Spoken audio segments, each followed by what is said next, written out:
Namaste all. Hope you all are doing good. So, if you are following this playlist, we have seen nearly 40 demonstrations on the backend part, on the concept part, and we have tried every now and then whenever we are coming across new components or new logics, we are showcasing that. But we never did anything with respect to the front end part of the camunda, right? So, the most common request that I'm getting in the huge number is how can we have the BPMN on the browser for first is editing purpose, that we can say is the modeling.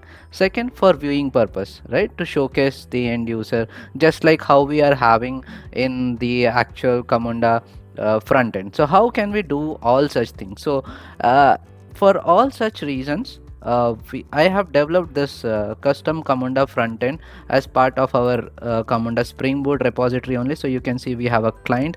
Now why we have this client, we have seen in the last demonstrations, and then we have our engine, and then we have camunda custom front end. If you scroll at the bottom, we can see how to start them and what are the snippets that I'm using that are not mine but I'm getting from somewhere else. So those links I have added here, but overall that is, you can go through them. But we have a custom front end for camunda in React.js. Now currently we are using class based components. Going forward we are going to have one more version which is based on the functional components, but as of now this is class based. So here is the question: how much of this front end is completed, how much it is yet to be done, what is the progress, what all features is already added, what all features we can expect, and can we contribute to it? So all such queries we are going to see today, and we are also going to see what is the current status of the front end and what is the upcoming features, and if you want to contribute, what is the process you need to follow. So that is the complete agenda for today. And if you are not interested in the camunda front end part, you can skip this video and move on to the next one. But yeah, this demonstration is completely revolving around the front end part. So let's get started. Now our first part is, let's see what is happening as of now in this part of the code, which is already there on the GitHub repo. So this link you will find in the description. Let's get started. So if I go to my browser, you can see, oh my bad, let me open it once again. Localhost 3000 on which my React is running. So if I expand this, you can see this is similar to what we are having in our actual the camunda engine. So I was trying to just make a clone of it so that you can customize it according to your expectation and use case. But let's see. So you can see this is a React symbol, so it's completely yours. Now this data, as of today, as of now when I'm recording this, this is a static value. This is not I'm fetching from the camunda. So all these things I have a stories for it, and I'll show you the board where you can see that what all things are already completed, what all things are in backlog, and what all things in progress. Okay, so this we are going to discuss in next 5 minutes, so let's put a hold on it. Okay, moving back to our front end.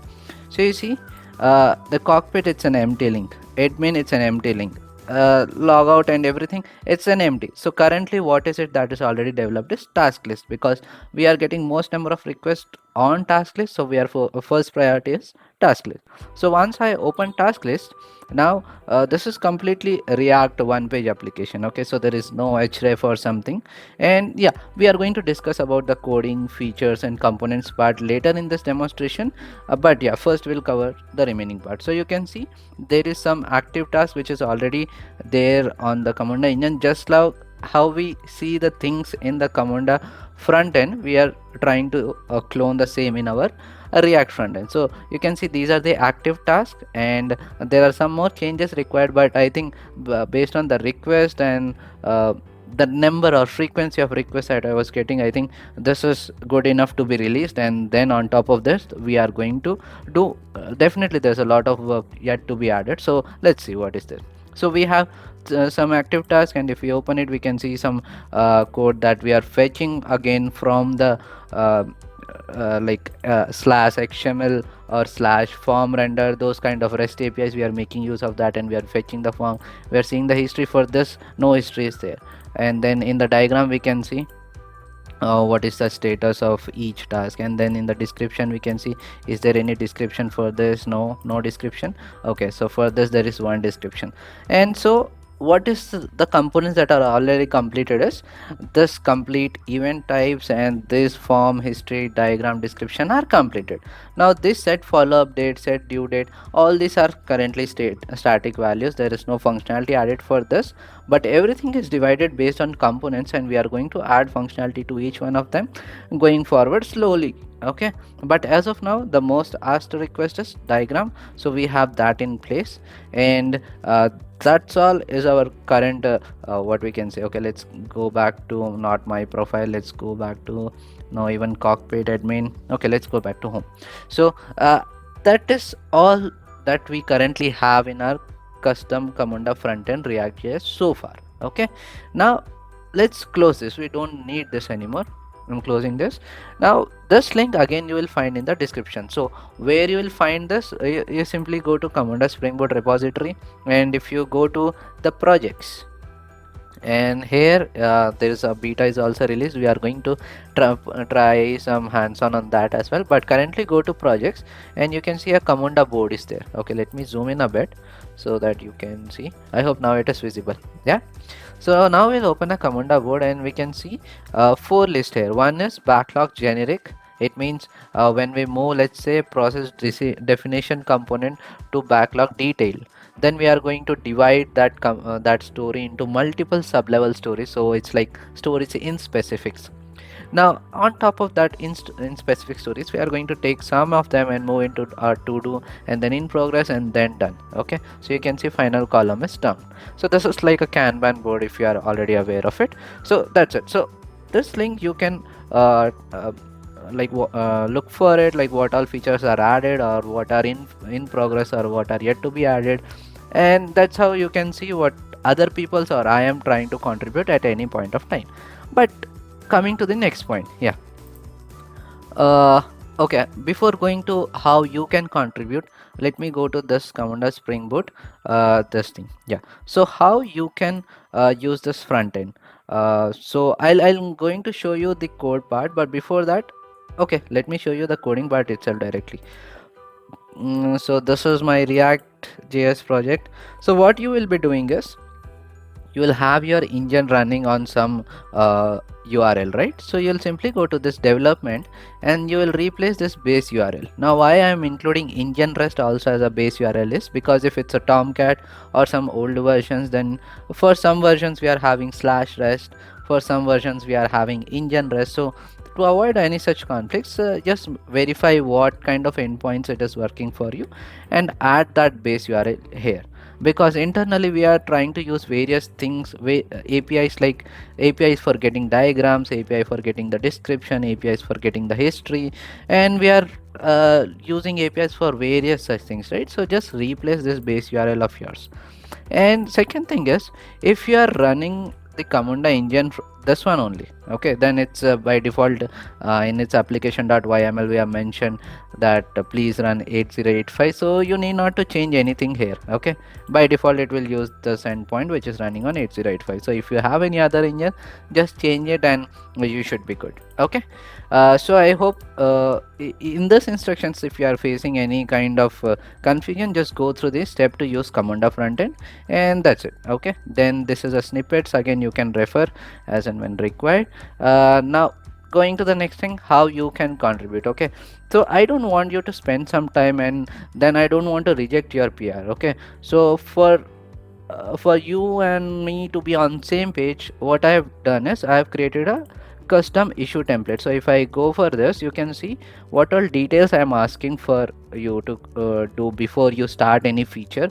Okay, so let's say I want to contribute to this project. So what I'll do is, I'll go to issues in the spring boot repository, of course, and I'm going to say new issue.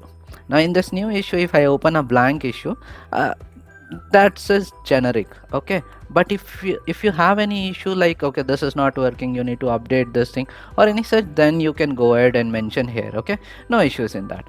But if you want to contribute any functionality, then what you will do is, I have created a template called issue for okay, let me zoom in this again, my bad. Yeah, so let's say you want to contribute something, then I have a template called issue for contributions approval. So what you'll do is you'll click on get started, and then you mention what component or what you want to contribute to. Let's say, for example, I'll give you one more example. Hmm. Okay, so if I go to this camunda board, you can see that I have something called let's say admin component. So you can say in the admin component we have these and things, right? So I want to contribute the first feature, like that you can mention, and then you can write the title, and I have asked some queries. You can just fill those things, and once you are done with that, let's say your issue regarding contribution or feature request, okay, and describe the solution. So it's like if you want to have any correction on the existing feature, you can mention that this is not the correct way, this is the correct way. So you can mention all that things. Otherwise, if you have anything, you can mention that. And finally, you can, like, if you already have a pull request, you can mention that PR as well, because I don't want to come to a PR and manage that. I want to have it in my board. So this is the good thing, right? If I go to my Jira board again, or I can say Kanban board, if there is any pull request, like someone is creating some issue, I can directly track it from here. Okay, so if you are already working on any open source project, try to make use of these kind of things, like these kind of automations, or I can say hooks. Just use those things. Okay, so I don't want to manage the issue and the pull request separately. That's a duplication of effort. So try to have your PR here, or if you are waiting for the approval, which I'm saying that get the approval and then start to work on it. So you can say yet to get an approval. Okay, let's say yet to get approval. Okay, and you have mentioned this as feature 1. Okay, feature 1 request 1 or something, details, you are providing everything, and you are submitting this issue. And once you submit this issue and wait for my approval here, let's stay on the same page so that we don't get into any kinds of conflicts. Once I say your let's say your go ahead with your contribution, something of this sort. Okay, and I'll comment this, and once this I comment, then you can start your work. And then once you are done, you can maybe give me a pull request by commenting here, or you can mention it here, update it somewhere here, and then we'll look into it, and that's how we are going to proceed. And all these things is for if you are interested to contribute. Okay, otherwise you are free to come and see the progress, clone it, use it. Okay, so that was all. Now next thing we are going to look into is, okay, yeah, let's go to this part again. Localhost. So that was all the agenda. Now we are going to see how the component namings are done, what all things have we used. For example, Redux. Okay, now to if I go to task list, and you see we are maintaining some data here is, so here I'm maintaining the data using states and props. But coming to the login, logout, states, maintaining of all those things, and that is just an example. Maintaining of such data, which is kind of less clumsy compared to props and states, Redux is what we are using, right? So that would be my next story card. That is what I'm going to use next, or that is what I'm going to induce next into this thing. Okay, so let's if you want to contribute, and our naming conventions and everything should be same, right? So for that reason, let's see what are the components that we have as of today. So first, so now we are discussing about the coding part. If you are not interested, you can skip to the next. Okay, so I'll go to the inspect, and I'm going to the components part, and all these are links, which I am fine. I'll just close all these links. I hope the font is visible. Let me do one thing. Let me take it aside as a separate window, and let me put it here. This one, developer tools. I hope now it is visible a bit. Memory components. Okay, let me adjust this a bit. Okay, now I think it's kind of good. So let me minimize this as well, which is not required, and let's zoom in a bit. So this is our app.js. In app.js we have the browser router, and then we have routes and everything, so we don't need anything. We'll minimize all the links. Okay, so there is only one component that is being displayed on the app.js as of the slash, that this path. Okay, the default path is home page index component. So if we have this page, and under this we are using css flex at one place, css grid as one, not css grid at one place, flexbox at a different place. You can try whatever you want to use, but my preference would be to stick to flexbox. Okay, so in this page we have only homepage index component. Right now if I go to task list, again we have divided the overall into some components. So this overall component is what? Task index component. Okay, now in this task index component, what are all the sub components are we having? So let's look into that once. So for that we are going to double click on this, and we are taken to the task index component. Okay, so task list is this complete page, and this is the index component which is having all the sub components related to this page.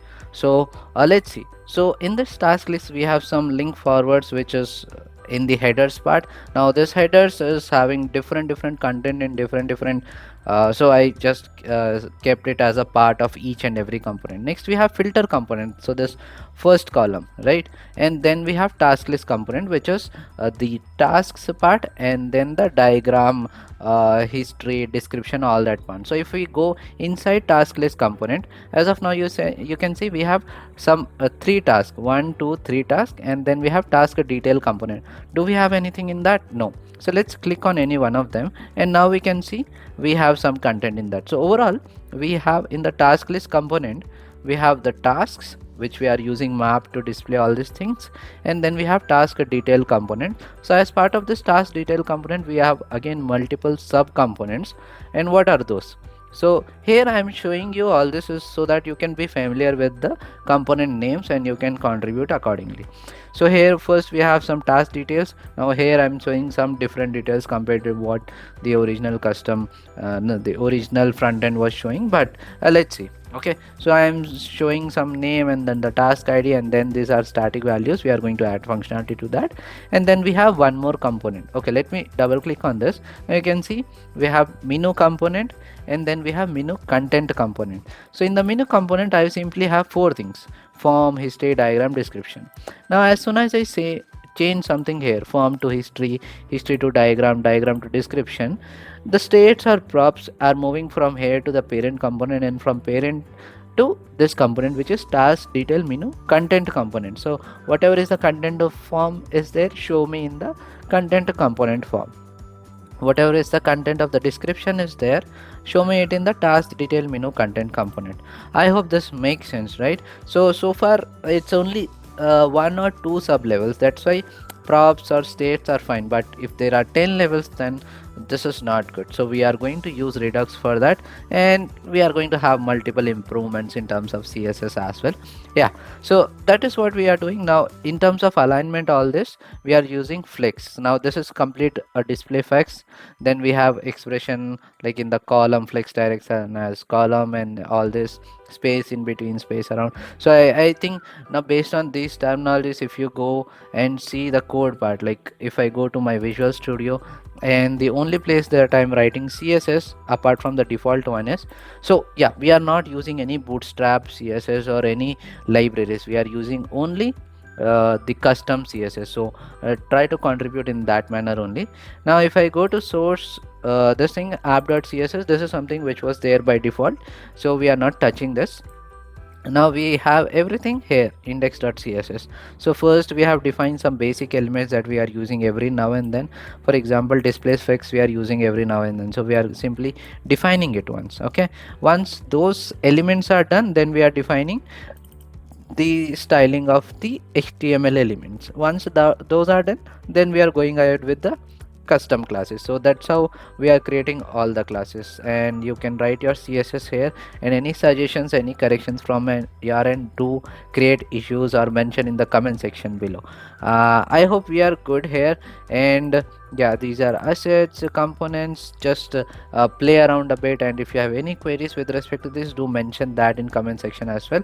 And for sure I would be expecting contributions from you as well, so try to add something to this, and if not, you can just you can just refer it of what others are doing or I am contributing. Now if you are if you have never used the GitHub, and if you want to know how to contribute and all, so how to contribute GitHub docs, that I'll mention in the description as well. So you can fork my repository and then work in your feature branch and then create a pull request to master branch. So all these step by step instructions, again, you can find it in the GitHub docs, but either ways I'll put that link in the description as well. So that's all for today. Yeah, one more thing. So this thing, the diagram component, which everyone was asking, let me just uh, spend one more time on it. So if I go to task list, and this is task, this is filter component, task component, everything by the name is self suggesting, right, self explanatory. So if I go to task detail menu, I have those four things: the form, the diagram, description, and everything. So now we are going to go with diagram menu content component. So here, if you see, I'm using what the if I go to this component, I'm using some lifecycle methods, and finally, if you see, I'm using that the base URL from the environment configuration, and I'm calling that API that I want the BPMN XML of this specific process definition, which I have selected in the task. Okay, now based on that, I'll get the XML part, and I'm using viewer. Now with the viewer, what is happening is I will not be able to edit this, right? I'll be just be able to move here and then, but I'll not be able to edit it.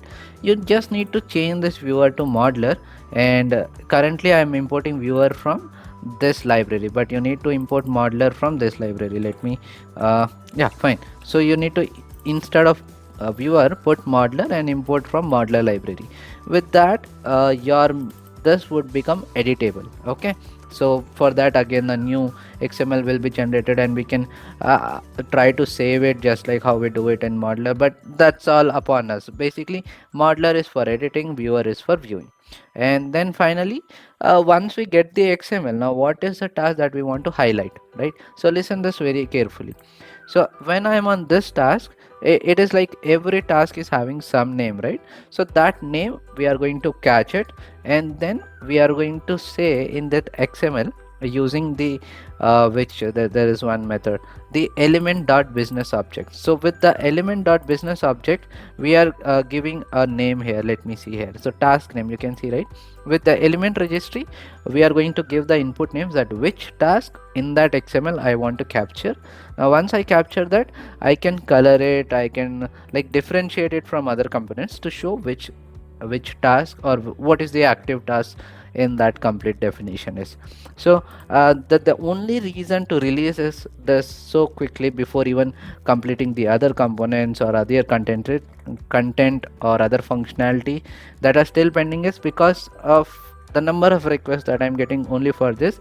And this is something that I not did completely from scratch. I took snippets from different places, just we put our logics in there. But this specific logic, where did I took this from? If you go, I don't want to take the credit for that, right? So if I go to this, it's all BPMN JS library. So if I go to this camunda Spring Boot and readme.md, you can see I have given the snippet link here, and I got it from some what we can say, we have forums, right? Camunda forums, BPMN JS forums. From there I got this link, so you can use this and proceed. Overall, just use it and contribute it. That's all for today. I hope you like this front end part, and there is much more to add, and we'll see how this goes further. Thank you, and do subscribe to support. Thank you.